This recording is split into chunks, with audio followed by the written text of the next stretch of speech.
الحمد لله نحمده ونستعينه ونستغفره ونتوب إليه ونعوذ بالله من شرور أنفسنا ومن سيئات أعمالنا من يهده الله فلا مضل له ومن يضلل فلا هادي له وأشهد أن لا إله إلا الله وحده لا شريك له وأشهد أن محمدا عبده ورسوله صلى الله عليه وعلى آله وصحبه وسلم وبعد.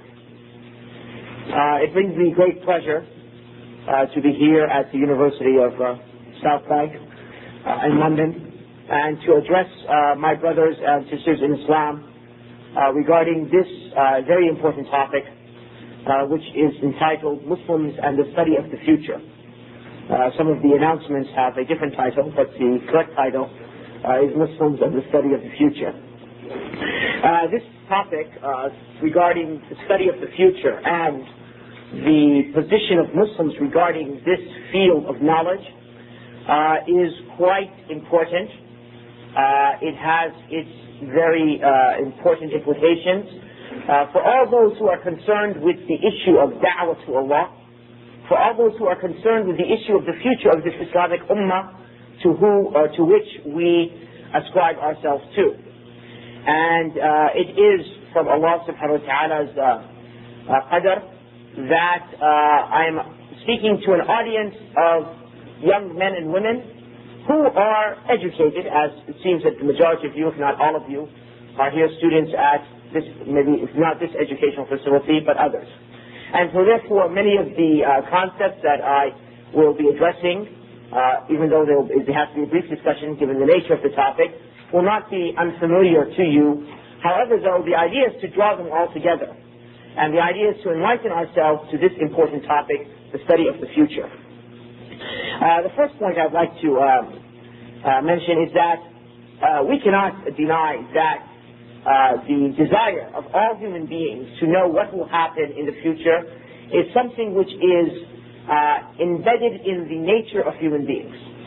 Every single human being, irrespective if he is a Muslim or a non-Muslim, irrespective if he lives in the 20th century or lives in the 10th century, irrespective if male or female, all human beings are, by Allah subhanahu wa ta'ala's wisdom in creating them, seek to know what will happen in the future. This is something which is embedded in the depth of human nature. And as a result of that, we find that human beings have differed in terms of the way that they will gain this knowledge. Because there is a human need to know what will occur in the future, human beings have approached this need in different ways. In the same way, excuse me, I'm going to have to deal with my voice, excuse me, going away day by day here in England. In the same way that, for instance, human need to know who the Creator is, human need to know their purpose here on earth, has resulted in human beings taking different approaches to know that. There are those who follow revelation, there are those who follow philosophy, there are those who follow mystical experiences, and so forth and so on. But likewise, in the human need, this essential attribute or this essential ingredient of humanity to know what lies in its future, human beings have likewise sought different paths in trying to gain that knowledge. And we may summarize these paths into three paths. Before that, we need to establish a principle. And that principle is that only Allah subhanahu wa ta'ala knows what is of the unseen. And in particular, we're discussing here of the unseen, the future. It is Allah subhanahu wa ta'ala alone who knows what will occur in the future. No human being, no angel, no creature knows what will happen tomorrow. And this is a principle which is well established in the Qur'an. Allah subhanahu wa ta'ala says, وَعِنْدَهُ مَفَاتِحِ الْغَيْبِ لَا يَعْلَمُهَا إِلَّا هُ. Allah subhanahu wa ta'ala says, and with him are the keys or the treasures of the unseen, al-ghayb. None know them but he. And Allah subhanahu wa ta'ala says in his glorious book, the Qur'an, قُلْ لَا يَعْلَمُ مَنْ فِي السَّمَاوَاتِ وَالْأَرْضِ الْغَيْبَ إِلَّا اللَّهِ وَمَا يَشْعُرُونَ أَيَّانَ يُبْعَثُونَ.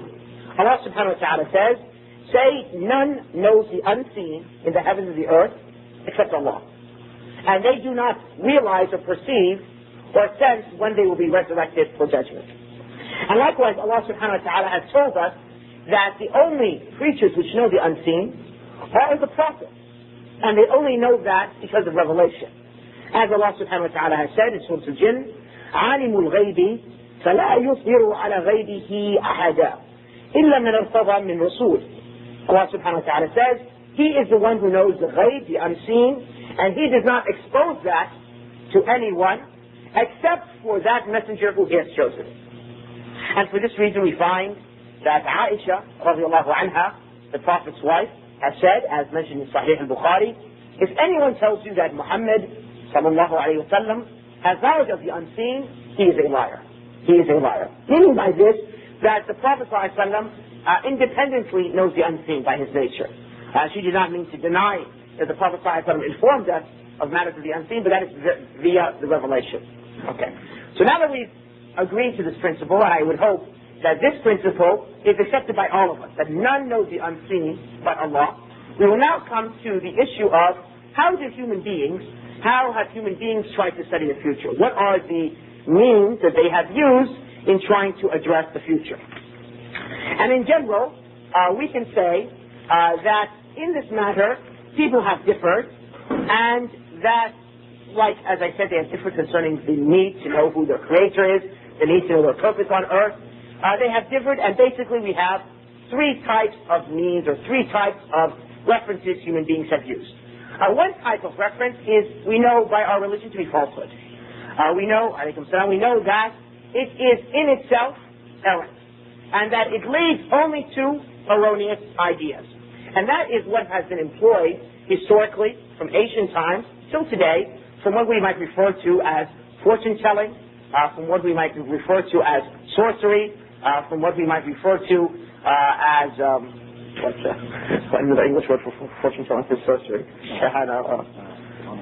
Palmistry, for instance, numerology, reading lines in the sand, trying to say that numbers have secret interpretations or secret meanings to it, astrology and so forth. All these different types of divination, which are all falsehood in themselves and lead to falsehood. This is the first source of human beings have used. And the people who used this were the idolaters. The ancient Babylonians, for instance, those people to whom the Prophet Ibrahim alayhi salam was sent, and who are referred to sometimes as the Sabians, of Sabi'in, they were among those people who used to attack this type of interpretation. They would look into the stars and try to argue that it is through the motion of the stars and the motion of the planets in the various houses of the stars in astrology would lead to certain events occurring on the earth. And for this reason they used to worship the stars. And the Prophet Ibrahim alayhi salam was sent to them, and we know his argument that he had with them, the debate he had with them, as mentioned in Surah Al-An'am, the 6th surah of the Qur'an, where he debated with them regarding their star worship. And these ideas, which were present in what we call today modern-day Iraq, and was practiced by those people who we refer to as the Babylonians and the Chaldeans and the Assyrians, these populations, ancient people who used to live in these areas, was then taken to the people of the Scripture. And that is when Allah subhanahu wa ta'ala punished the children of Israel and sent to them the Babylonian king, Nebuchadnezzar, who came and took them and destroyed the temple and took them into captivity in Babylonia. The children of Israel were influenced by such ideas. And they started to attach such type of interpretations, which are based upon sorcery, which are based upon astrology, which are based upon divination, to their books. And they began to interpret certain the scriptures, and we have something which is perhaps some of you might have heard of, as known as the Jewish Kabbalah, which is some mystical interpretations which they refer to interpreting their scriptures, like the Psalms, like the book of Daniel, and so forth. And this is something that therefore well entrenched in Jewish theology, or at least in certain segments of Jewish theology. These ideas were then, of course, inherited by their intellectual inheritors, being the Christians. And the Christians employed such type of means to interpret the future in the New Testament, and specifically in the Revelation of St. John, which is the last book, which is of the New Testament. Then the Muslims also took these ideas and was introduced into Islamic thought, specifically by way of the Shia. Because as you know, the Shia madhab or Rafida was basically introduced by Jewish thought, being that the activities of Abdullah bin Saba, the Jewish Yemenite, who was from the city of Sana'a, and who entered into Islam with the idea to corrupt it, and many of these ideas were spread amongst the Shia. And that's why you find amongst the Shia, they have certain books which they attribute to certain imams of their 12 innocent imams, in particular Ja'far al-Sadiq. And one of these books is known as Al-Jafar. And they claim that in this book of Jafar, it has all the events that will occur to a day of judgment, in terms of all the battles, all the incidents that will occur with the Prophet's family, sallallahu alayhi wa sallam, and so forth. And you will find in certain libraries in Europe and in the Middle East, manuscripts of this book that has been attributed to Ja'far al-Sadiq. Now, of course, Ja'far al-Sadiq was a scholar from the scholars of Sunnah, and what has been attributed to him is false. But the point is that they have argued this thing.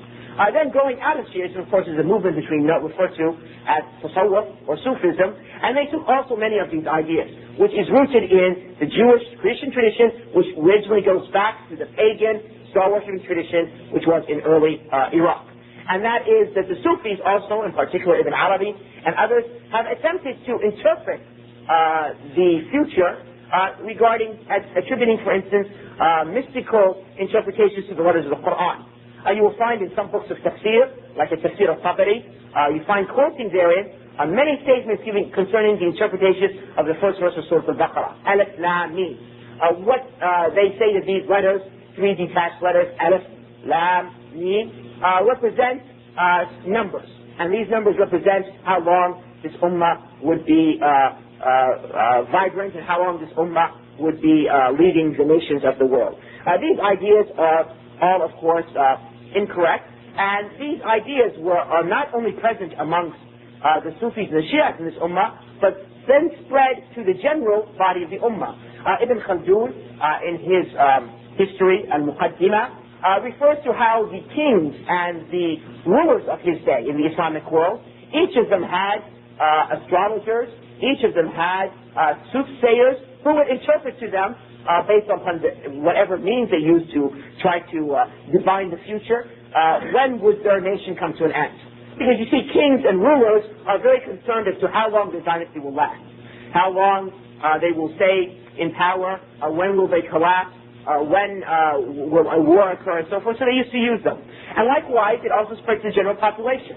Ibn Khaldun mentions that in his day, the soothsayers would go into the marketplace and stop people and say, would you like me to tell you, for instance, what will happen to you tomorrow? Or would you like me to tell you what will be the price of rice, for instance, in a week or so? And people would pay the money to get that information.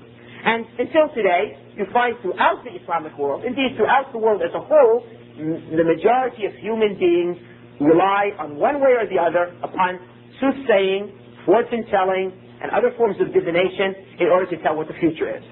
And we know this is forbidden in our religion. Indeed, this negates our faith, because only Allah knows the future, as we mentioned, the unseen. And likewise, the Prophet ﷺ has said, من أتى عرافا فصدقه بما يقول ومن أتى كاهنا فصدقه بما يقول فقد كفر بما أنزل على محمد صلى الله عليه وسلم. That he who approaches an arraf or a kahin, these are two words with similar meaning, meaning what we call a fortune teller or a soothsayer in the English language, and believes in what he says, he has disbelieved in that which was sent down to Muhammad sallallahu alaihi wasallam. So therefore, to believe that anyone has the ability to divine the future for you is unbelief, and leads to a rejection of your testimony of faith, La ilaha illallah, which implies that only Allah subhanahu wa ta'ala knows the future. The second source of, those were the false sources that people have used regarding knowing the future. Now we have a second source that human beings have tried to know, this thing which is embedded in their nature, what is going to happen in the future. And these are sources which we cannot say are totally false, nor can we say that they are totally true, and we can be certain that they lead to a knowledge of the future. For instance, dreams. We know that the dreams of the prophets are true. And we know that the interpretation of the dreams by the Prophet are true, as happened in Surah Yusuf, when the Prophet Yusuf, alayhi salam, or Joseph in the English language, interpreted the dream of Pharaoh. His interpretation was a correct interpretation, because he is a prophet. And likewise, we know from the Prophet ﷺ's statement that the dreams of the Prophet are revelation. And for this reason, when the Prophet Ibrahim alayhi salam had a dream to sacrifice his son Ismail alayhi salam, or Ishmael, he acted upon that dream, because the dreams of the Prophet are revelation, and so therefore they are true. And the Prophet's dreams were, as mentioned in the hadith of Aisha, were like the dawn break. In other words, like when not the dawn break, but the sunrise. When the sun appears on the horizon, it lightens it up, and everything is clear. There is nothing which is muddled or confused in terms of what can you see. And such was the dreams of the Prophet and all the prophets. Also we know the Prophet has said that people in his ummah would have two dreams. And perhaps some of you have experienced in their lives that at times they have dreamt of something, and that thing later to occur. These are sometimes from the glad tidings that occur to human beings, and likewise these things occur to disbelievers. Because Pharaoh's dream that the famine would occur in Egypt, right? He was a disbeliever, and yet he had a true dream. So the idea of a true dream is not necessarily something restricted to believers, but even unbelievers can have true dreams.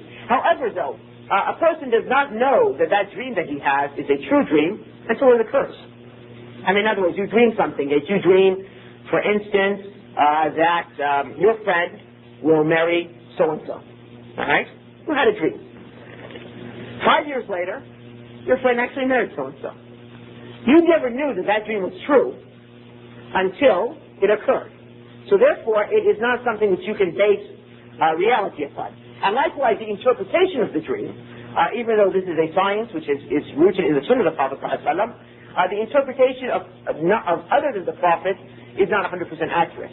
And we all know, or perhaps many of us are familiar, with the story of Abu Bakr as-Siddiq. When the Prophet ﷺ, one of his companions, came and said, I had a dream which I saw such and such.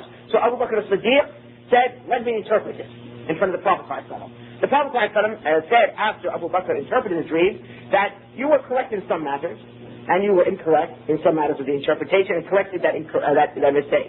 So this is the interpretation of Abu Bakr, who is as-Siddiq, the one who has the true faith, and is the most knowledgeable of this ummah, and the most pious of this ummah. Indeed, is the best human being after the prophets and messengers, and yet, in his interpretation, he was faulty in some aspects, and correct, even though correct in many aspects, or the majority of the aspects of that dream, but faulty in some details. Then therefore, all less than Abu Bakr, likewise, their interpretation will not always be 100% correct. Another source, which is one of the sources for knowledge of the future, which is, again, a source which is not necessarily, we cannot say that it's 100% false, like divination and soothsaying and astrology, nor can we say true, is the reports of the people of the Scripture. And we know that the people of the Scripture have reports in their Scriptures concerning the future. And we know that the general principle concerning what the people of the book say is that if they say something which our faith negates it, we know it's false. For instance, the report in the New Testament that Isa ibn Maryam, Jesus the son of Mary, was crucified.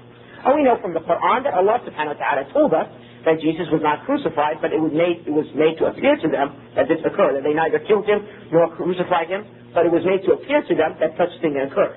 So therefore we know this is false. There are other things in their books which we know that are true, like the prophecies indicating the coming of the Prophet Muhammad ﷺ, because this is confirmed by our Scripture. Then now there are other things which neither our Scripture negates nor confirms. What would be concerning these? These might be true, and they might be false. And like such is the statements by certain early converts to Islam, who came from a Jewish background or from a Christian background, but particularly from the Jewish rabbis, like Ka'b al-Ahbar. This Ka'b al-Ahbar was a Jewish rabbi who accepted Islam in the time of the Sahaba, and is reckoned amongst the Tabi'in, those who met the Sahaba. And he, in many of his statements, informed of many future events to occur, based upon what they had in the Jewish Scriptures. These matters can neither be confirmed to come to true, nor can they be confirmed as lies, because we have no way of gauging whether this was part of the revelation which Allah subhanahu wa ta'ala gave them, or was this something which they added to their books. And likewise the statement of Wahab bin Munabbih, who also was of a Jewish origin and had many such statements. And there are others. The third type of source of knowledge for knowledge of the future, which again falls under the second heading, regarding those matters which can neither be confirmed as 100% true nor denied as 100% false, are the different studies which are based upon looking into Allah's divine laws that govern nations, that govern individuals, that govern even what you would call industries and different actions that human beings partake in, different types of commerce and so forth. Allah subhanahu wa ta'ala has, in creating this universe, has placed within it certain laws, unbreakable laws, which we call as-sunan in Arabic. And Allah subhanahu wa ta'ala has said in the Qur'an that you will not find for His sunnah, the plural of which is sunan, any change. These are laws that Allah subhanahu wa ta'ala has placed. Among these laws, for instance, is that when people are corrupt and oppressive, they are destroyed in the end. That eventually, oppression and eventually corruption comes to an end. That does not last. And as that's for this reason why Allah subhanahu wa ta'ala says, وَالْعَاقِبَةُ لِلتَّقْوَى, that the final end is for piety. One of the laws that Allah subhanahu wa ta'ala has placed upon the earth from His sunan is that justice remains.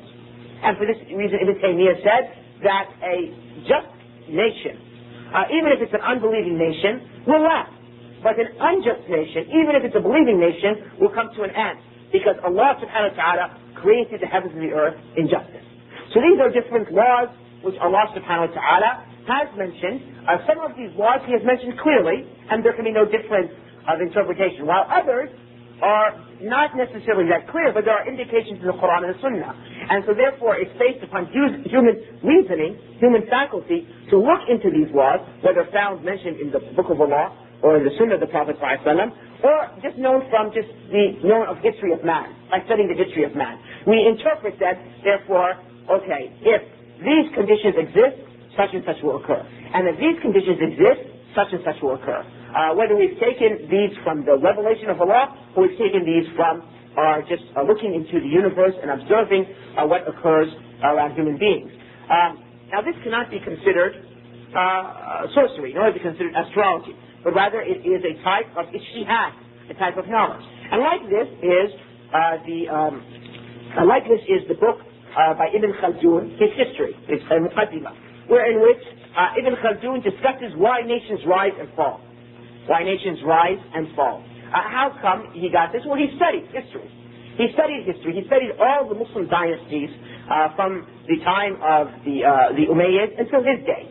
You know, about 7 centuries of studying Muslim dynasties. And also he studied the dynasties of those nations which existed before Islam, from the information that he had was preserved in the history books. And from that, based upon this, he determined certain laws, certain sociological laws, certain political laws, which he gathered from studying the history of humanity.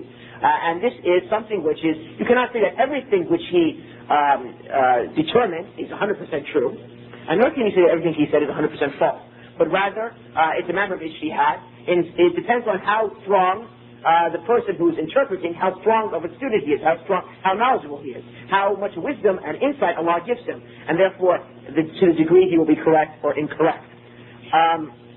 Now, as we will mention later on in the lecture, the Westerners have the Europeans and the Americans, those people who have which refer to themselves collectively now as the West, and who have inherited the Christian tradition, have spent much time on this third source, and we'll get into that a little bit later. Finally, we have, or this third aspect of the second source, those which are correct, can be correct and can be incorrect. The final source is that which is 100% true, and which we have no doubt concerning for. I mean, this is a knowledge of the future which there is no doubt regarding it, and that is what has been mentioned in the book and the Sunnah from future events that will occur. For Allah subhanahu wa ta'ala has sent His messenger as a mercy. As Allah subhanahu wa ta'ala has said, وَمَا أَرْسَلْنَاكَ إِلَّا رَحْمَةً لِلْعَالَمِينَ. We have only sent you as a mercy unto the creatures. And so therefore, every single matter to which this ummah is in need of, any single thing, the Prophet ﷺ has explained to us. Whether that deals with matters of belief, how we should believe concerning Allah, how should we believe concerning the angels, how we should believe concerning the previous prophets, how should we believe concerning the last day, or qadr, Allah's decree. We have information in detail regarding it. Whether it deals with laws, how we should govern ourselves, how we should worship Allah subhanahu wa ta'ala, how should we interact with each other, whether we are interacting with Muslims or non-Muslims. We have detailed information. And likewise, the Prophet ﷺ has given us detailed information concerning future events, concerning what will happen in the future. And that is because there will occur, or there has occurred in the past, since the coming of the Prophet ﷺ, and there still occur many events, many heresies, many tribulations and trials in which people will fail and will go astray and will result in their loss in the hereafter.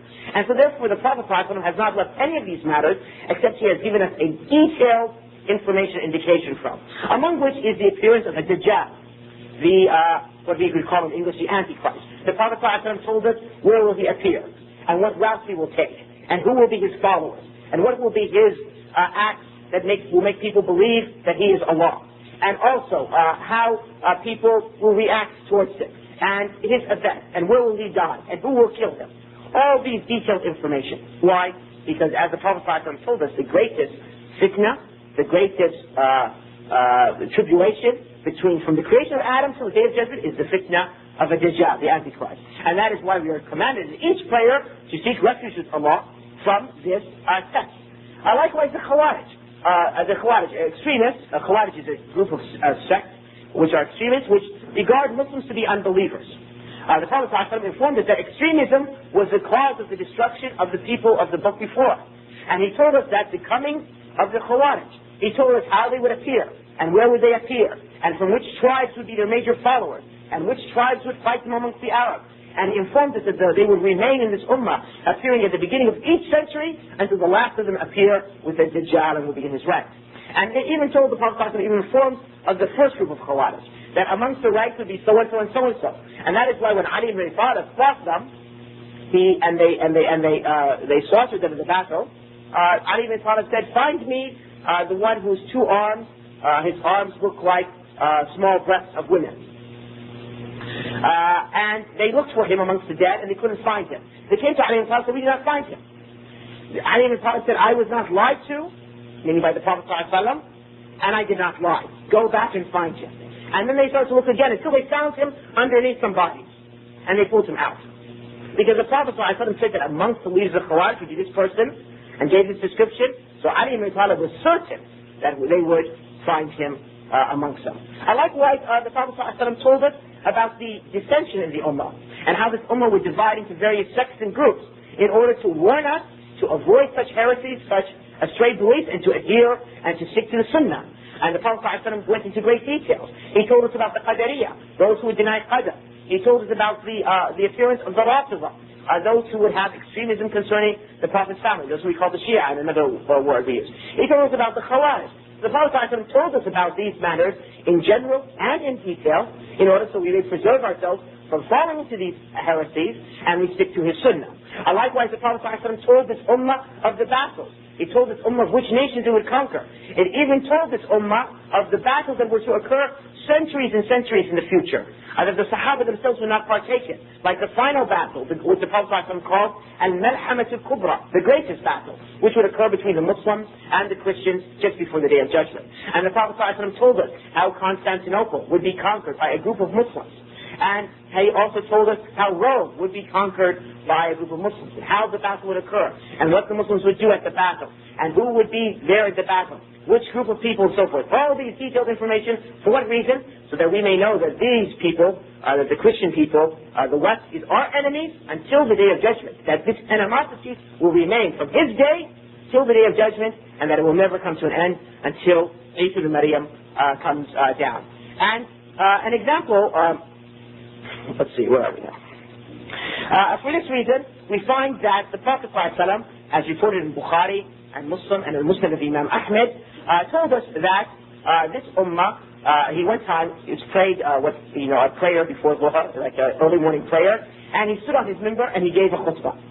Until Dhuhr time came, and then he came down, prayed Dhuhr, and went back and gave a khutbah.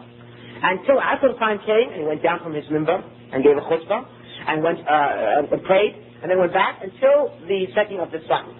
The companions described that the Prophet ﷺ informed of everything that was and will come, until the people enter into paradise and the people enter into the hellfire. And then the companion said, those who memorized what he said have memorized it, and those who forgot what he said have forgotten it. And then one of them said that the most knowledgeable of us are those who memorize those details. So here the Prophet ﷺ, what great khutbah the Prophet ﷺ gave to the Prophet's companions, from mid-morning until Maghrib time, until sunset time, informing them of all the events that will occur until the people enter into paradise and the people enter into the hellfire. It means all the events of the Ummah is in need of, not every single event, of course, that will occur in history, but every single detailed information to which this Ummah would need about. But there is one point we need to bring out here, is that when the Prophet ﷺ explained to us of future events, what will occur into the future, the interpretation of those events, even though that what the Prophet ﷺ said is 100% true, the interpretation and application of his statements is a matter of ijtihad. And so therefore it can err at times, and it can be correct at other times. And so therefore we should not interpret the Prophet ﷺ's statement according to our own desires, but rather we should look into his words, and if something becomes clear to us, then we can say that it means such and such. And so therefore, not every interpretation of any hadith of the Prophet ﷺ regarding something which will occur in the future is a correct interpretation, but rather the scholars can err in this matter. This was a general introduction, and now let us come to the real aim of the lecture.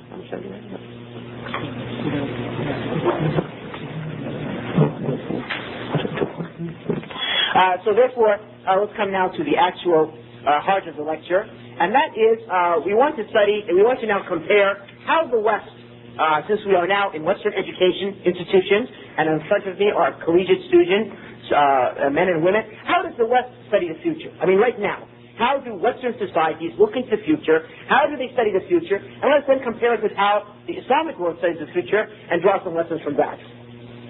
Well, the West still uses those ancient means based upon divination and upon astrology, these fairy tales and so forth. They still have a great portion of their ideas concerning the future is based upon that. For instance, indeed, until today, political decisions are still made based upon astrologers and fortune tellers and so forth. Many of you might have heard that during the time Ronald Reagan was president, and he was president for about 8 years in the United States, how his wife Nancy Reagan would not allow President Reagan to get on an airplane, to go to a country, to visit a place, unless they contacted their astrologer. And to see that to make sure that nothing would happen to President Reagan. Nobody would try to assassinate him, the airplane wouldn't come and crash, that it would be beneficial for the United States of America, beneficial for his career, his political career, to do this or not to do this. So this is something in the 20th century, something now. I'm sure now if you look now, this is an election year in the United States, were you to look now at the various candidates, you might find a candidate too who is still using astrology and so forth to determine how he should act in the primaries and the elections and so forth. These are ideas which are still today. About a few months ago, the Washington Post, the newspaper we have in the city of Washington, D.C., presented an article how the Pentagon, or the Department of Defense of the United States of America, has invested tens of millions of dollars into psychics in order to see if they can be used in warfare. So these type of ideas are still available, and they still are used in political and military planning. Strategic planning are based upon a lot of these type of things which we, of course, as Muslims recognize, and it's all falsehood, like divination and astrology and so forth. And from this, what the West uses is the oracles of Nostradamus. Nostradamus has a central position in the ideas of many of these Westerners. And Nostradamus was a French soothsayer that appeared a couple of centuries ago, maybe 3 centuries ago or 4. And he wrote a book which he took basically the ideas of his book were basically taken from either from what is mentioned in their scriptures, like in the book of Daniel, like what is mentioned in the Revelation of St. John, and perhaps he also took some stuff which is taken from the hadith of the Prophet ﷺ, because many of the medieval Western writers and post-Renaissance writers took a lot of their ideas from Muslim writings, even though they wouldn't want to mention that.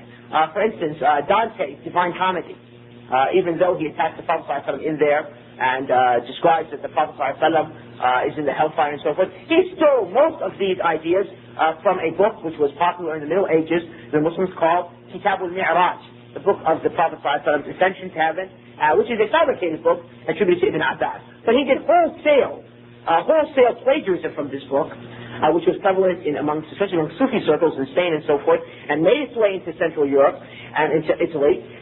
But rather, instead of changing, he just changed the characters to fit Catholic theology.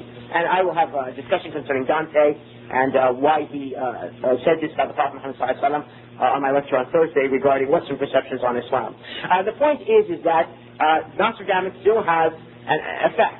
In 1985, in the United States, a film was made regarding Nostradamus, in which he tried to interpret his event. The Nostradamus' oracle says that he interpreted the coming of the French Revolution and the appearance of Napoleon, the appearance of the United States of America as a world power, the fall of the Ottoman Khilafah or state, even the death of John Kennedy. And in the end, Nostradamus talks about the rise of an Oriental king who will take over the world, which they interpret now as the coming Muslims, which will take over civilization. And so therefore in the movie, you see that a nuclear war occurs between the Muslims. You see people wearing Arab headgear like myself, and they take over city after city, and then finally they launch their weapons, and Western civilization comes to an end. The point is that these ideas are still current in Western thought, and for this reason why when Nostradamus in the late 1980s was very popular in America, and I don't know here if it was popular,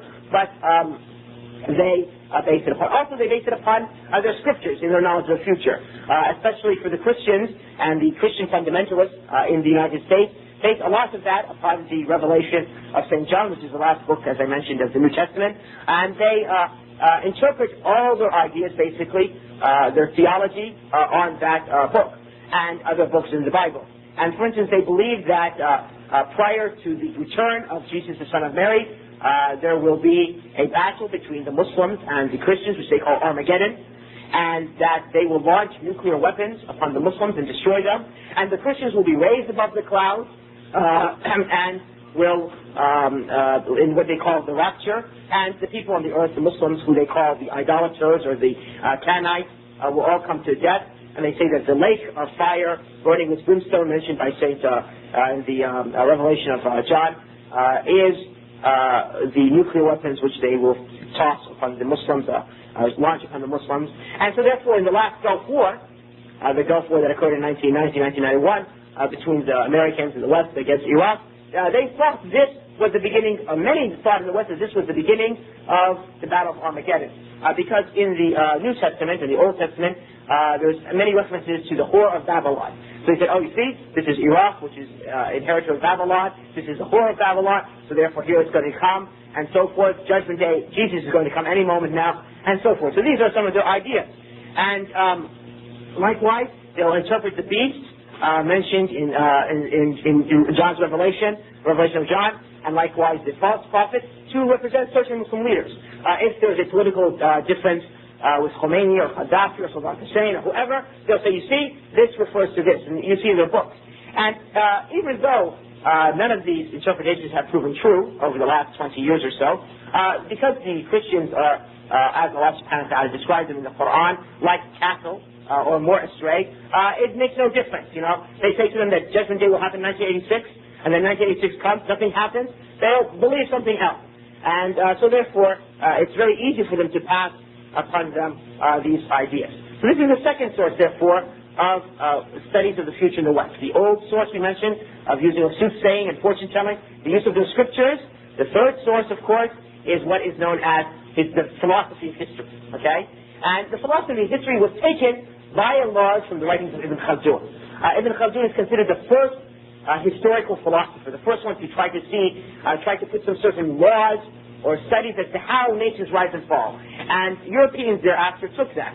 For instance, you had, a few centuries ago, a person by the name of Hegel, who was a writer, who took some of these ideas of Ibn Khaldun and said that it would come to the end that Prussia, which is a part of East Germany now, I guess you would say, or maybe part of Poland, everything would end with Prussia, and they would become the state which will dominate the world.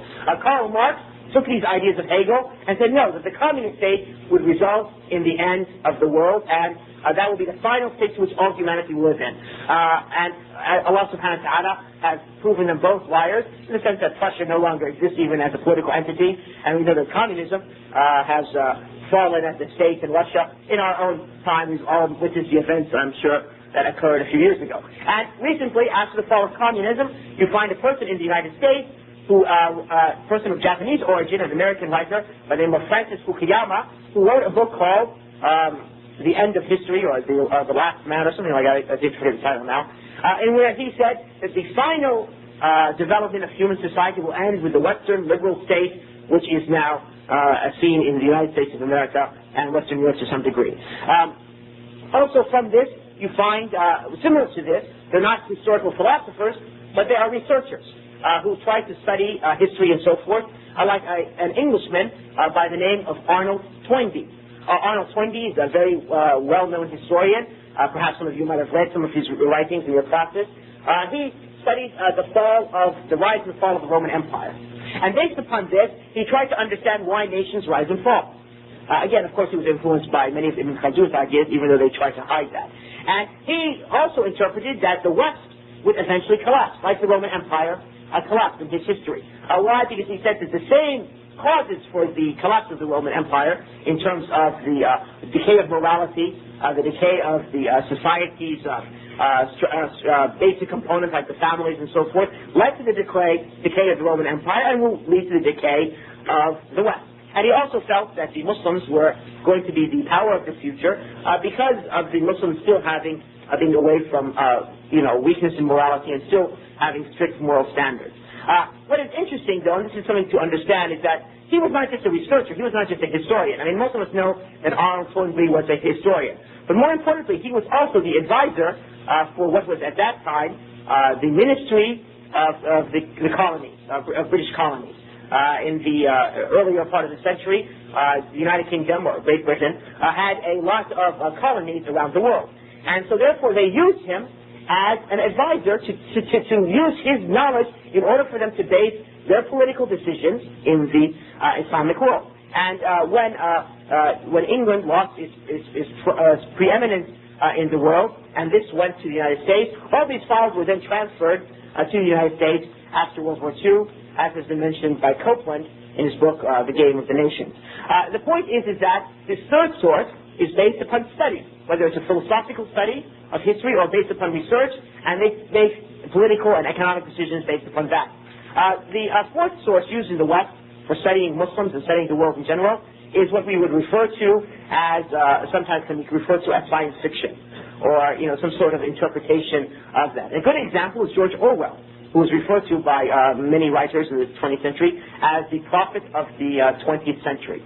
He wrote a book, which many of you know, called 1984, in which he tried to determine and tried to think how would society be when ruled by totalitarian regimes, and also when they would have more technology, which was just starting to appear some 60 years ago or 70 years ago when he wrote that book. Likewise, you find writings by earlier writers like H.G. Wells, who tried to think what would the future be like. And they based it upon some scientific fact, some study, but a lot of it was imaginative. And so therefore, some things which they said proved to be true, like human beings reaching the moon. When he wrote these ideas at the end of the last century, or the beginning of this century, many people thought that was crazy. But he felt that since people were able to have done so much, then therefore it's just a matter of time before they're able to do such more. So this is a type of source used by the West, and it's based upon what we would call science fiction, and it has some fact in knowledge and science.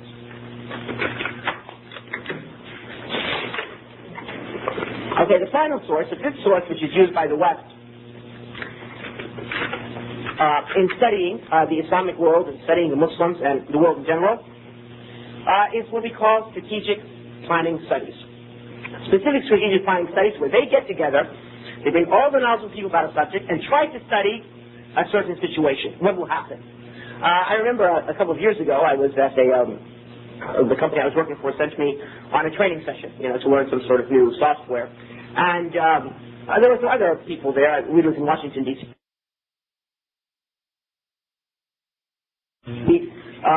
from the Department of Education. And as is normal when people sit together at lunch, people usually introduce themselves and what they're doing. And he told us that in his section of the Department of Education in the United States of America, they had just finished a study called America 2025, where, even though this is an internal study concerning their country, where they sat together and they decided to see what would America be like in the year 2025 after 30 years or 31 years. And they said that since with the introduction of new technologies like the computer, American society is driving into two types of camps. Those who are extremely poor and they are what we call, computer illiterate. And those who are computer literate and then therefore will have the economic and the knowledge power. And so therefore they took a test city of the city of Los Angeles, and they thought the city of Los Angeles in the year 2025 would be two cities. The inner city where people are ignorant of the new technology would be in such poverty that the people would be eating rats on the street. While you would have another part of society would be such powerful and rich because they're able to come with the new change of the world that's being introduced with the new communications and new technology, and they will live in almost like separated, isolated zones. All right. What's the consequence of that? The consequence is this would be the minority of the population, that eventually this would lead to the overwhelming poor rising up in the cities. And this would have, of course, many implications for the political stability and even the concept of the United States of America. If you were to have massive riots and uprisings in 30 or 40 years, and you have these large segments of poor population. So then, therefore, what do they have to do? They have to make sure that the gap, which is occurring at an unbelievable rate as traditional means of employment through making of factories and making products and so forth, is leaving America and going to cheap third world countries. And America is becoming basically a country which is living off information. That is the source of its income. They have to close that gap, because if they don't close that gap, it's going to have an implication upon the stability of that country. That's something which is internal to the United States. So let us think about how they study concerning the Islamic world. We all know that among the major hot items now in the world, and I think especially this week, from my short contact with the British press looking at some of the programs and so forth, is the European Union. We all know that the Maastricht Treaty was signed, and European Union has its significant consequences to how the world will be in the 21st century. We know, of course, that only Allah knows the unseen. This is without doubt. But we can at the same time know that, for instance, when countries unify and have a single currency, have a single political entity, have a single army, they are much stronger, right, when they are single countries that are prone to having internal differences and prone to having some strong economies and weak economies. We also know historically that Europe, the West, has united before in history. They united during the times of the Crusades, when they were led by either the German king or the French king, or perhaps even the English king, against the Muslims. So this is something which has occurred historically. And also we know that there are needs why Europe needs to unite now. That there are certain internal reasons which necessitate it to unite. One of it is self-preservation. When the Europeans are not united, they slaughter each other, as occurred in World War II and World War I. Basically, these were European tribal wars, which they give the title of World War, but it's just basically a European tribal war where one European population decimates another population. If such carnage and killing occurred after World War II with the technology of that stage, what would happen now with the technology at this stage? They might destroy all life on the continent. So therefore, unity is a necessity for the Europeans. And therefore, we must understand that this also has implications upon the Islamic world. One of the implications was that a united Europe that faces, before we get to the implications, so many studies occurred from the West, and especially in Europe. What would the world be when Europe unites in the 21st century, or the end of this century? What will occur in the world? There are different theories. We can mention four in general. One says that America will still be the leading power of the world. And this is what the evangelicals want. Because the evangelicals see that America is the country which will bring the coming and prepare the way for the coming of Jesus, the Son of Mary. And they see in the New Testament that America has a role in fighting the Muslims and bringing an end to what they refer to as the Canaanites or the idolaters, and that it will be the American armies which will bring in the coming of Jesus Christ. This is their beliefs. Likewise, you find some interpretations say that no, that in the next century it will be the Pacific Rim, the Chinese, the Japanese, these Oriental nations, which will be the dominant power in the world, and the focus will shift from the Atlantic to the Pacific. And so therefore, the importance will not be cities like London and Paris and Berlin, which face the Atlantic, and also Washington, D.C. and New York, for instance, but the focus will be upon cities like Tokyo, Beijing, and so forth, Seoul, Korea, and also cities on the west of the American continent, like Vancouver, Los Angeles, Seattle, and so forth. This is another interpretation. A third interpretation says, no, that the Europeans, with their unity, will occupy the preeminent position in the next century. And there's a fourth opinion that's saying that the Muslims will occupy that. These are said by some Westerners. Some of them openly, blatantly say that, and some of them are quiet about it and say that in private. So therefore, when they have these different interpretations, when they have these different possibilities, they do not just sit upon them, but they actually act.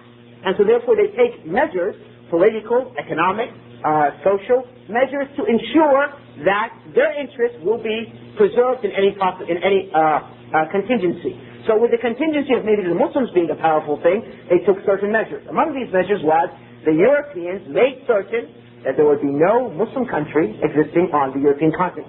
And so therefore the events of Bosnia that we all witnessed during the last 3-4 years was a reflection of those decisions made. Because if the Muslims are, if we were to argue that perhaps the Muslims, one contingency, that they would be the upcoming power in the next century, whether it happens in 50 years, 100 years, 150 years, then to have an Islamic entity, no matter how small, within the European continent would pose a danger to the Europeans. And so therefore they had to make sure that this state and these people were to not exist, to be wiped off the face of the earth. And so even though we're in the 20th century, and even though they have filled our ears with these false slogans like, that every people have the right to their own self-determination, that this is a century of human rights, that the United Nations Charter, that, for instance, that this country, international legitimacy, was recognized in the United Nations, but yet when it came to the test, no one was to be seen. And they allowed the slaughter of a whole population, a population which in its essence is ethnically tied to them. Because they're basically European people. They're basically light-skinned and blonde and so forth. They're not like many of us here of a darker complexion coming from Asia or Africa. And so therefore, with all these slogans and with all these ideas, they allowed it. And they only stopped the war, right, when it became a point where it might result in an extremely negative reaction in the Islamic world, and so therefore they had to put it to an end. Because to allow it to go further would, in terms of the slaughter and the ethnic cleansing, would not fulfill their aims. And so therefore now they choose different aims, to strangle Bosnia, to strangle the Muslims there, to make sure that there is no Islamic presence on the continent of Europe. Another example of this, how do they plan for the contingency of the Muslims being the uprising power in the next century or century and a half, is what we see, for instance, now in the rise of extremist groups in Europe and in the United States. Those groups which are referred to sometimes as the neo-Nazi movement, or those groups which are referred to as the skinheads. And I'm sure in a city like London you're probably well aware of that. I don't have to get into much details. But, it's really interesting that many of these, even though they say that their major beef is with the coloreds, right, and with people of dark complexion, whether they are brown or yellow or black, but however it seems from many of their statements that their real contention is with Muslims.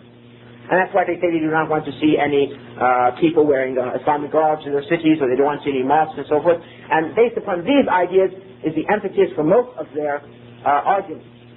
Now, one does not have to think far as how could such movements, whether they arise upon their own without any being a cause for somebody creating these groups, right? How they can be manipulated by certain political forces in Europe to make the Muslims leave Europe.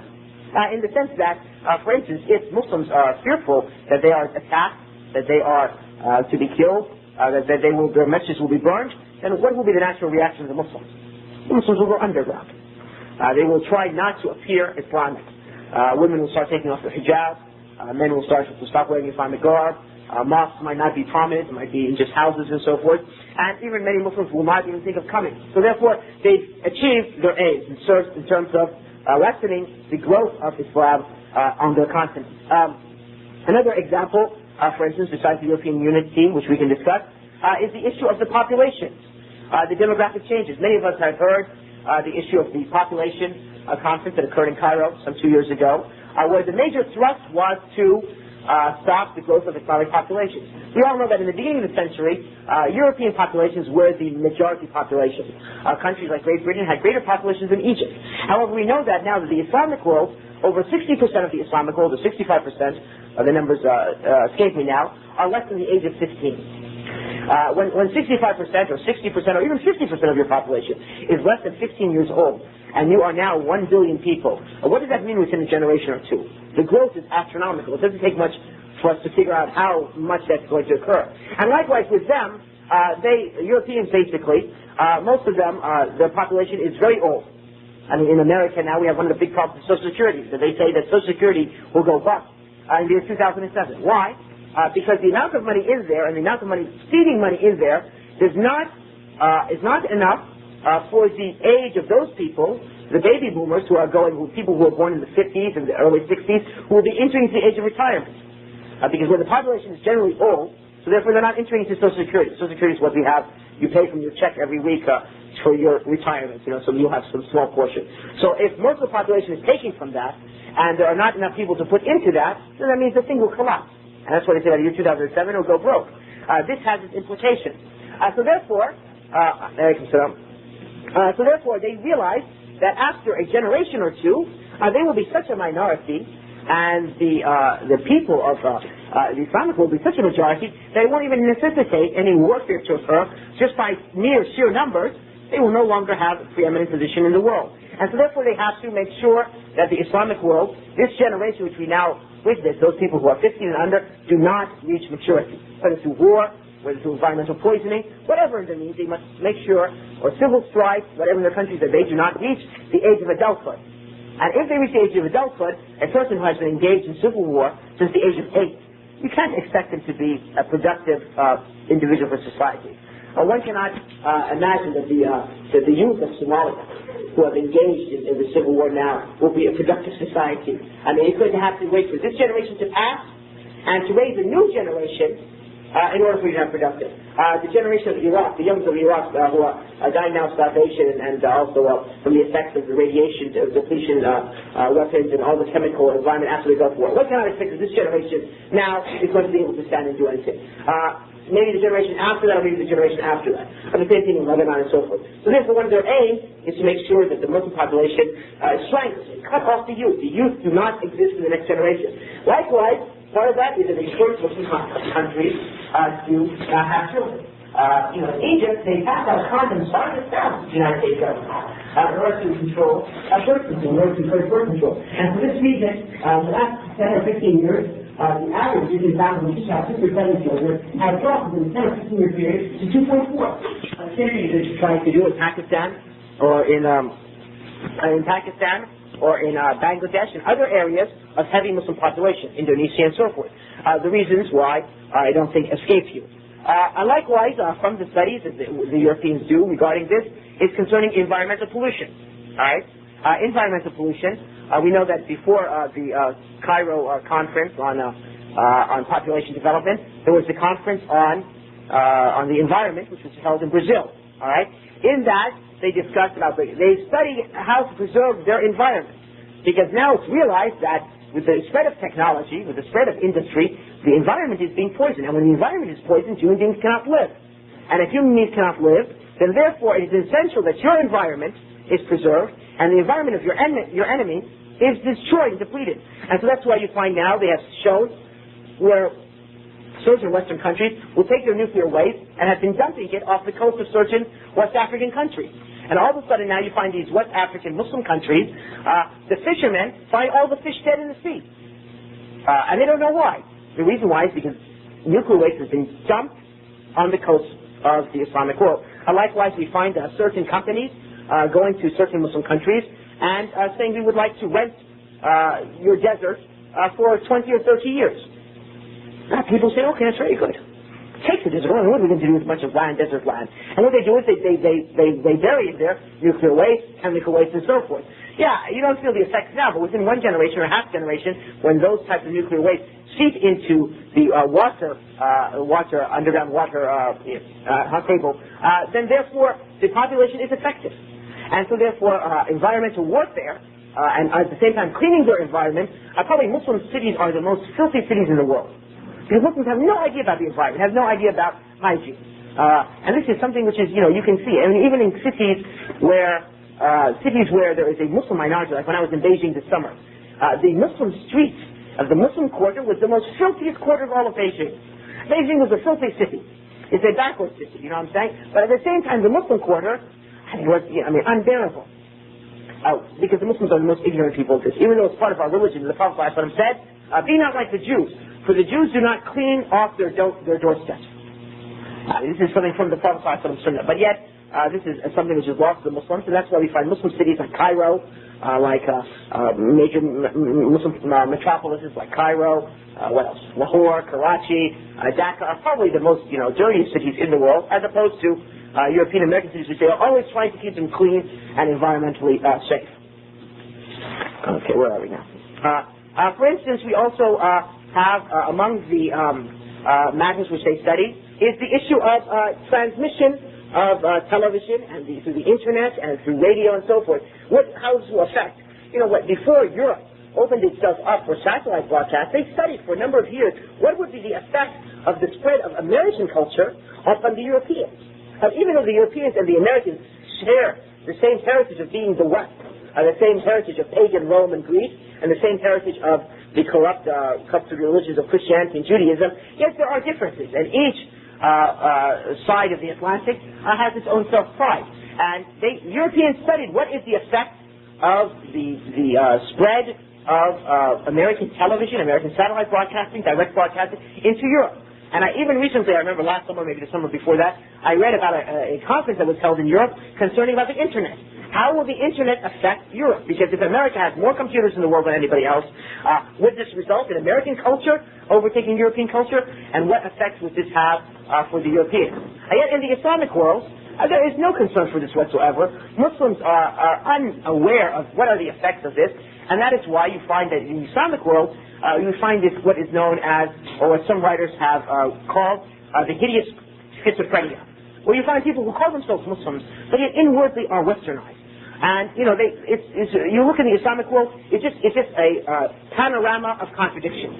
Here is the mosque, and next to it is Kentucky Fried Chicken. Masjid al-Haram has in front of it, Kentucky Fried Chicken. You go to the Prophet's mosque, in the parking lot, there is a sign for Chanel perfume. What type of signals are given to a society? Because the society has no bearing and no direction where it's going, so it's just steaming with contradictions and bubbling with contradictions. And this, of course, when people are given different signals, right, they result in having schizophrenic personalities. And that is what is the characteristic of Muslims, right? Except for those Muslims who Allah subhanahu wa ta'ala has guided, that they recognize that the truth is in the Prophet Sunnah, and they are proud of that. You find the rest of the Muslims are pulled by two different directions. There's an inclination to be Islamic, and there's an inclination to be Westernized. And they're constantly in a mental and emotional and psychological turmoil because of that, on a societal level, on a community level, and also on an individual basis. Among the studies which are done, for instance, in terms of strategic planning with regards to Muslims, is the issue of minerals and resources. We know that the world runs on resources. The Americans, for instance, after the first oil embargo in 1973, did a study about how long will oil last in the world. And they said that oil would last maybe perhaps only 100, 200 years, so that maybe by the year 2100, there would be no more oil in the world. And so therefore, they made strategic planning to make sure that they would have oil for 500 years. And so therefore, we have now in the United States, after the 73 oil embargo, they have something which is known as the Strategic Depository of Oil, some word of that, some title to that, of that type, in Louisiana in the salt mines, where they just store barrels and barrels and barrels and barrels of oil, waiting for the time that when oil ends, that they would not be in that type of position. And likewise, they have their own sources. They try to preserve, not pumping their sources. There are sources which they've discovered but they don't want to let people know about. And they make sure that the Islamic world pumps out all the oil it can, because as long as this goes to an end, then when it happens, eventuality, they will still have some resources, but the Islamic world will have none. This is another type of their strategic planning. And so therefore, to accomplish the Islamic world. So therefore, with those 5 examples, we now come to the point, what is our responsibility? What is our responsibility? And this is the message which I wanted to bring to you, because as college students, as students in a university, many of you are exposed to many opportunities by which you can build your personalities and you can build your knowledge. And these knowledges and personalities that you obtain can be useful for the Muslims if you have the right Islamic personality and you also have the right goal and aim in life. We must use, this lecture, obviously, we're not going to be able with one lecture or two lectures or 1,000 lectures change much about the strategic planning in the Islamic world. However, though, people start off things with ideas. And when people have ideas, they have what then? They have a desire and impetus. And then that is translated into action. And so therefore it is extremely important that we have at least aware of these issues so that it might be translated into ideas and into action. Let me give you an example. We know that from the Prophet ﷺ statement and from studying the Sunnah that our enemy till the day of judgment is the Christians, what we call the Westerners or the Europeans. The Prophet ﷺ told us that the al-malhamat al-kubra, the greatest battle, will occur when a united Christian army comes and attacks the Muslims in Syria just before the arrival of Isa ibn Maryam. If you now had the choice, if you were in charge of an Islamic organization, would you, for instance, work in concerned about spreading da'wah in Korea and in Japan and forget about spreading da'wah in Europe? I mean, if you had to make sure you have limited resources, you would spread da'wah in Europe and America.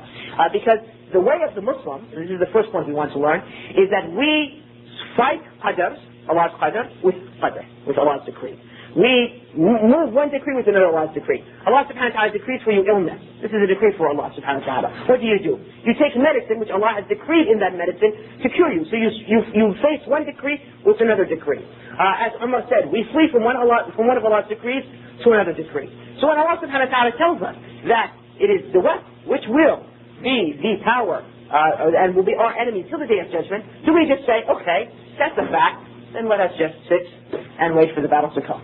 These are some ideas that Muslims have, that we should just sit and wait for Isa ibn Maryam to come. We should just wait for the Mahdi to appear. And until that time, we should just sit and just engage ourselves in a lot of, intellectual discussions and so forth, and just sit and wait for these events to occur. This is not the way of the Sunnah. The way of the Sunnah is that we face a qadr with a qadr.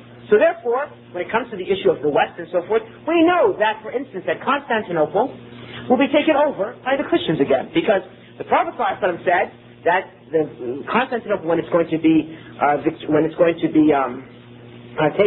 conquered before the day of judgment, it will be conquered without fighting. But that that the Muslims will say Allahu Akbar, and some of its walls will fall. And they'll say La ilaha illallah, and some of its walls will fall. This is going to be one of the signs before the day of judgment. Just by saying these takbirs, the city will collapse. Now, so therefore, with that, we know that therefore that what we call now Istanbul, right? We'll have to return back to the Christians one day. So then do we say, okay, let things in Turkey go as they are? I mean, let secularism and let Western entrenchment in Turkey continue as it is, because this is a divine thing that Allah has decreed. No. We fight that qadr with another qadr. That says we make sure that da'wah is in Turkey for as long as it is. So when the time comes for that to occur, it occurs. The Prophet ﷺ told us that an Ethiopian, with two thin shanks, will destroy the Kaaba, piece by piece. So then, therefore, we say, well, okay, it's going to happen. An Ethiopian is going to come and destroy the Kaaba, so therefore, whatever happens in East Africa, just let it happen. No, we know this will happen. One day, the Kaaba will be destroyed by an Ethiopian. But we fight that qadr with the qadr by what? By making sure that the da'wah is strong in East Africa, and that it remains that no non-Muslim country ever has rule in East Africa, but that strong Muslim states have that. We do not believe like the Christians believe and the Jews believe. They have a theological concept which Allah changes his qadr. In other words, they feel that even if Allah subhanahu wa ta'ala has decreed that, for instance, that a certain matter will happen, that Allah subhanahu wa ta'ala might then realize that his decision was wrong and change it. That's what they believe. So therefore, they could care less what is mentioned by their prophet or what they realize are eventualities. They say that maybe Allah will change his mind. This is what they say because they think of Allah subhanahu wa ta'ala like a human being.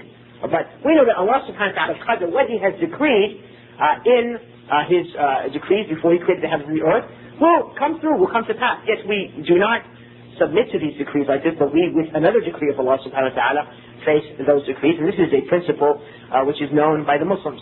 The second matter is that it is required that we also study Allah subhanahu wa ta'ala's laws on the earth. Whether these laws are mentioned in the Qur'an or in the Sunnah, or whether we know that just through observation of human activity. Muslims cannot be ignorant as to why things happen in the world. There are certain sunnahs of Allah subhanahu wa ta'ala on the earth. Muslims should realize that sinfulness results in destruction by Allah subhanahu wa ta'ala. That when a people are sinful, Allah destroys those people. This should be something that every Muslim knows. Likewise, Muslims should know that justice leads to success.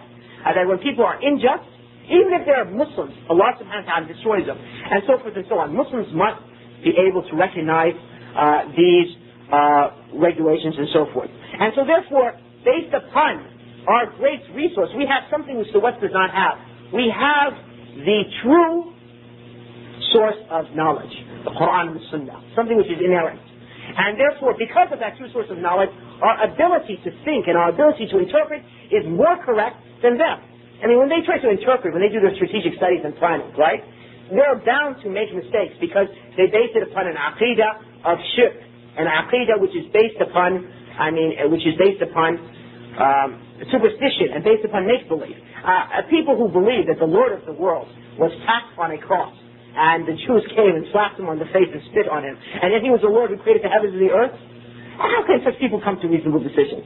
How can people who still rely upon the ideas of Nostradamus and these other soothsayers and listen to fortune tellers and astrologers come to reasonable interpretations? They're bound to fail, even though they might get sometimes correct based upon certain truths which can be looked through human observation of human nature. But us Muslims who have the true sources, our minds therefore should be minds that are able to look and penetrate deeply into events and to affairs and to human conditions. And therefore our decisions should reflect that true source which we have.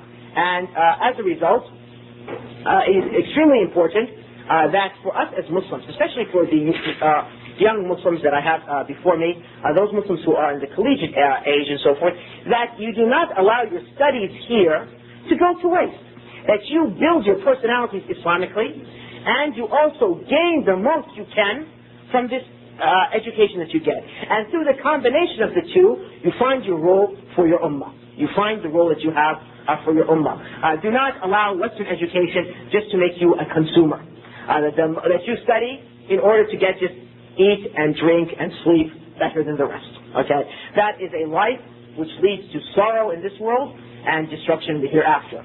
But you should, through your faith, through your iman, through your tawheed, use this to become believers who can serve their ummah and and also win the pleasure of Allah subhanahu wa ta'ala in the hereafter. And even if you do not find yourself a role in serving the ummah as a whole, the Muslims of Great Britain need to ascertain and make sure that Islam is rooted in the society. Now, as I've come down to the United Kingdom, a number of times over the last 4 years for da'wah, and until now, with your population and with all the benefits you have, Islam is still not rooted in the society. You are still suffering from what, and this is another Western study which was done about Muslims in the West. They said Muslims in the West have two trends, that of the ghettoization of Islam and that of the Europeanization of Islam. The ghettoization of Islam is when Muslims basically live on the fringe of society.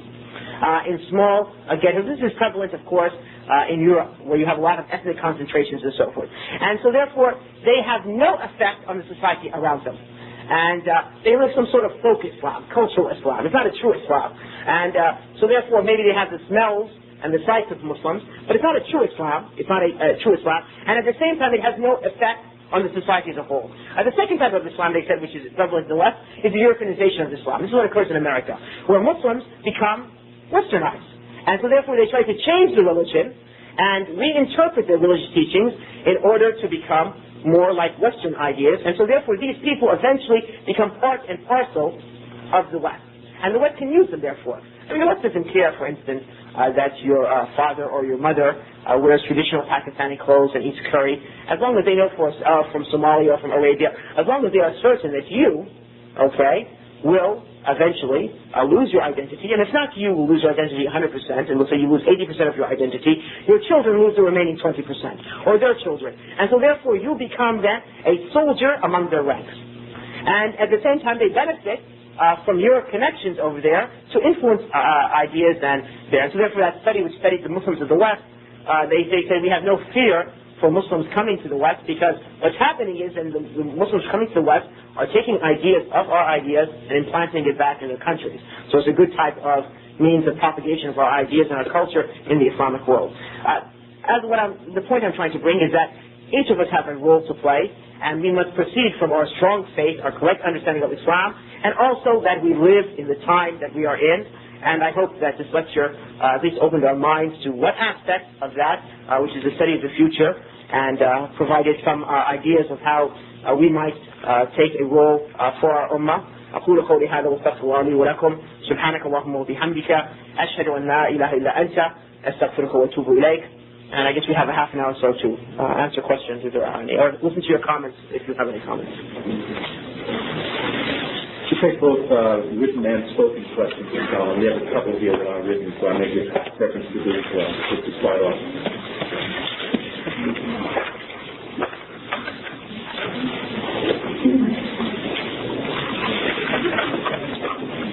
Okay, yeah, just let one brother collect the kit. Okay, first question. This is a very good question. I like questions that deal with the subject. I mean, I prefer that we exhaust what we talked about, and then if a brother or sister has questions regarding other matters, whether aqidah or fiqh or politics, then we can address those questions. So this is a good question. Some of your lecture has been concerned with the interpretation of the actions of the kuffar. How do you suggest that we train ourselves to be able to see through the plots of the kuffar? Well, first of all, we should understand that interpretation of what the kuffar are doing is of no meaning unless we have the correct Islamic aqidah or faith in us.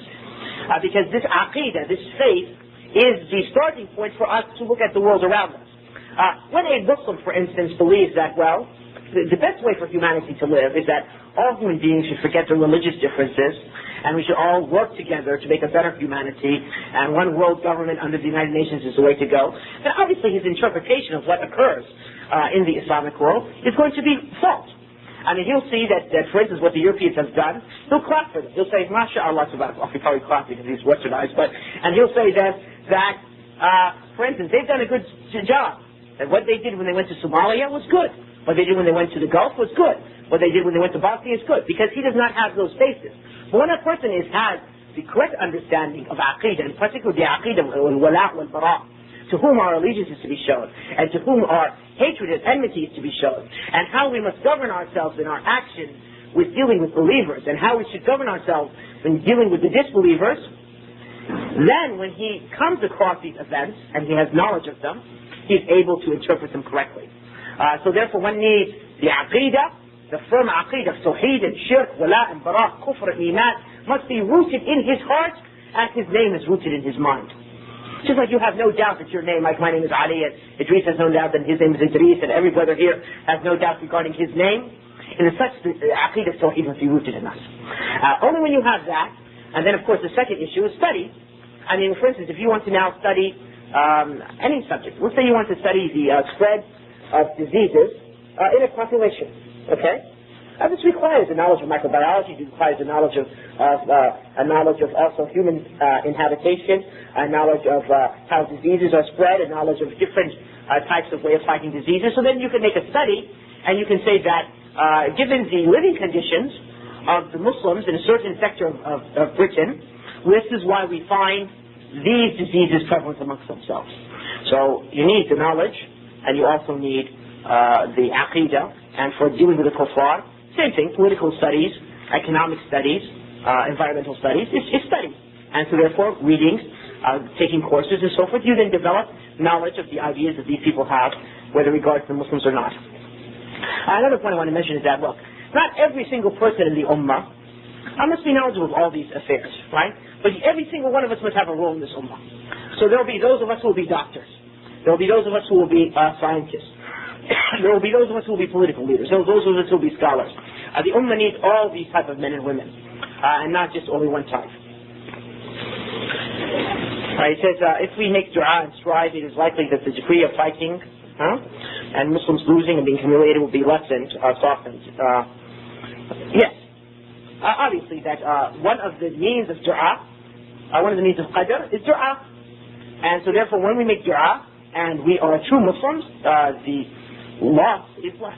And that's why when the true Muslims near the Day of Judgment, they will be able to defeat the Jews and the Christians, the Antichrist, and so forth. But who will be their leader?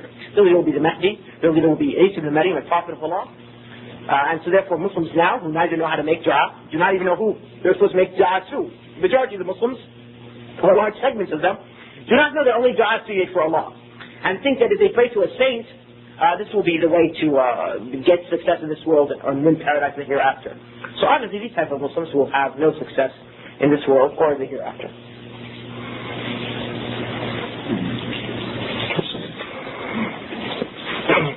You mentioned that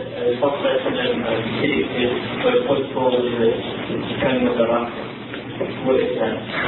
This is a hadith which the scholars have differed concerning its authenticity, which is mentioned in some books of the Sunnah, like Sunnah Abi Asim, where the Prophet told Ali ibn Abi Talib that there will be a group of people who will, two groups of people will be destroyed regarding you. One who has extreme love for you, one who has extreme hatred to you. So if this hadith is confirmed, there's a difference between scholars concerning the various chains of this hadith, but let's just, for the sake of argument, concede the hadith is affirmed, and that is an indication of the Rafidha, whose their characteristic is their extreme love to Ali, to the degree that they attribute to him divinity, or some of them even claim that he is Allah in the person of a human being.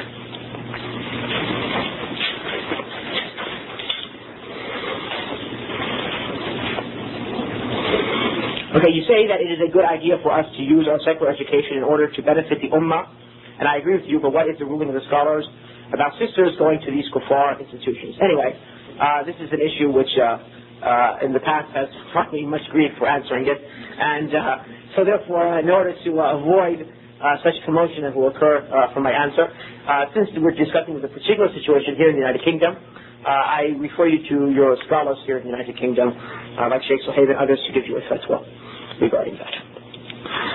Could you please verify the hadith where, not exact words, the Prophet ﷺ said, I am not responsible for the Muslim who lives in the land of the kuffar. Could you please explain its context? Yes. The context of these hadith where the Prophet ﷺ disavowed himself from those Muslims who live amongst the disbelievers is that Muslims, part of our faith, one of the implications of our testimony of faith, that Muslims should not live amongst unbelievers. However, that we have a reality amongst us, that there's approximately now 45 million Muslims living in the West. And by the West, I mean the United States and Canada, South America, Australia, New Zealand, and Western and Central Europe. 45 million Muslims, okay. Where are these 45 million Muslims to go? And their numbers are increasing at astronomical rates almost, or at very large rates on a yearly basis. What are we to do with them? The Islamic world, the chaos that the Islamic world is in, the problems that the Islamic world is in has caused these Muslims to leave the Islamic world. And these Muslims on the edge of destruction. Not just from the sense of the hadith of the Prophet ﷺ, but because most of the Muslims who come here come with limited education. Not only limited education of religion, which is probably a characteristic of them all, but more importantly, many of them have limited education of worldly matters. And that's why most of them take these menial jobs or low-paying jobs in the society. They fulfill the jobs that the Europeans themselves, the Americans themselves, do not want to take. And as a result, they fall under great many influences, and their loss of identity in the second and third generations is their sin. If you were now to stand and say to the people, all go back to the Islamic world, nobody's going to respond to you. And this is the fact that we have to deal with. Likewise, for those people, let's say young men and women like yourselves, who understand this prophetic command, and want to apply it, where are you going to go? I mean, perhaps if in this room there's 100 people, maybe one of you might find a job overseas because you have the qualifications and invited to work in a Muslim country, and that might only be for a certain period of time. So then we also have the problem that even those who would like to make hijrah sometimes do not have the means to. So how are we going to deal with the situation? Some people want to deal with the situation by saying that, well, hijrah is required to do, and therefore they pay no attention to building of Islamic institutions in the West. Allah subhanahu wa ta'ala has told us in the Qur'an, فَاتَّقُوا اللَّهَ مَا اسْتَطَعْتُمْ. Fear Allah as much as you can. And the Prophet ﷺ said, اتَّقِ اللَّهَ حَيْثُمَا كُنْتَ. Fear Allah wherever you are. So therefore we must work on both things. We must instill in each and every Muslim the belief that he is not supposed to be living amongst the non-Muslims. Because even if he is unable to make hijrah to an Islamic land, this is a type of defense for him. You see what I'm saying? I mean, like for instance now, when I know that I'm not going to be here in London for more than a week or 2 weeks, right? Or will I go now and investigate to rent an apartment? Of course not. Because in my conscience, in my being, right, I know that I'm not going to stay here. And so therefore my attachment to the city of London, right, so it's to be a passing attachment. I mean, I've got a business to do. When I've finished it, I'm going to go back to my place. Likewise, the Muslim who realizes and understands that he is not supposed to live among the unbelievers, right? His attachment to that society, his sense that, well, I am part, I mean, even if this is a false sense, that because they never will make you part of their society, but I'm part of this society. And so therefore, you feel that the concerns of this society, the philosophy of this society, the culture of this society, the beliefs of this society are your beliefs, your culture, your concern, your aims, and so forth. This is the danger. When a person knows that he has to make hijrah, he doesn't have this. So it's a type of inner shield for him. At the same time, since we know that in reality, the Muslims will not get up and leave, we therefore have a responsibility to root Islam in the West. To root Islam in the West. And rooting Islam in the West needs institutions. And it needs an Islam which is not a Europeanized Islam, which tries to reinterpret our Islamic teachings in order to fit the ideas of the West. And I'll give an example of that tomorrow in my lecture on Feminism's New Islam. And likewise, we don't want a ghettoized Islam, which can be seen, for instance, in certain populations, in certain segments of the Islamic population in the West, where Muslims live a fringe existence and have no bearing on themselves or on the society as a whole. But rather we want a dynamic Islam. An Islam which is firmly rooted in the society, firmly rooted in Islam, the pure Islam the Prophet ﷺ came with, and acts as a vehicle to influence the West. Influence the West through da'wah. Because the more kuffar who enter to Muslim, the more, this is a type of jihad to prevent them from their attack of the Muslim world. You might imagine now that if Britain was 50% of the Muslim population, they wouldn't have participated in the Gulf War. All right, 50% of Muslims, English Muslims, for instance, who are doctors, who are engineers, who are taking different positions in society where the society needs them. Okay, and at the same time are upon their religion. They understand Tawheed. They understand their beliefs. They are influential and so forth. This is a very big dilemma for them. But millions and millions of Muslims who live in a ghettoized sort of environment, who have no idea what is Islam, and are just, passing through existence day by day, it makes no difference for them. In fact, this is a benefit for them, because they do not have the population growth that they need. And so therefore, they'll let you stay, wearing your kufi, wearing your shirwal, wearing your hijab for a generation, because they know your children will be theirs. And if your children will not be theirs, their children will be theirs. And so therefore you become one of them. I remember that once my brother told me when he was in the city of Boston. Boston in New England was one of the early areas where Muslims came to the United States. In the beginning and the end of the last century and the beginning of this century, large number of Muslims came from Syria and Lebanon. So my brother was sitting in a restaurant and talking about Islam, and an old man, about 70 years old, was very surprised. And he came to eat with him. So I sit down next to him. So my brother said, okay, eat, we're eating pizza or something like that. And he said, I remember my grandfather used to be a Muslim. My grandfather used to be a Muslim. And I remember when I was a little boy, they used to play in the mosque, and they used to send me, during Taraweeh and Ramadan, okay, he said the month of fasting, he used to send me to bring bread, and we used to eat from the Arabic bakery, that they used to eat bread after their praying. But he himself, the grandson of a Muslim, fought in World War II, served the American government for a number of years, and all his grandchildren and his great-grandchildren and his children were all Christians and had completely become part of American society, you see. So, you see, these type of Muslims are a benefit for them because they fill the population deficiency they have. So we could care less now if, they take 1 million Japanese, if they become all Americanized. And they could care less if they take 1 million Somalians and make them all Europeanized. Because, for a while, yes, they will still have their customs and so forth. But within 2 generations, 3 generations, they will become British and they will have no idea, or Canadians or whatever, they'll have no idea who they are, nor do they have any concern. And so therefore they will be soldiers in their ranks. So that's the answer concerning hijrah. I know that was a lengthy answer, and I apologize, but the subject needed that type of treatment. Even though it's important to have an Islamic school and non-Islamic society, do you think there are certain benefits from a Muslim teacher teaching in a state school? No. Why can't Muslim schools be of the level of state schools? I mean, the argument is that, look, we want Muslim teachers in state schools because Muslim schools do not have the educational level. That what happens is when people go to Muslim schools either they don't turn them out educated in a Western sense, and they don't turn them out educated in an Islamic sense. So many people think it's a waste of time. So they say, okay, if I can't get an Islamic education, and I can't get a Western education, at least I send him to a state school, he gets Western education. So let us say, why not we make Islamic schools on par, if not better, than Western schools? And so then, therefore, we solve ourselves the problem. One of those questions.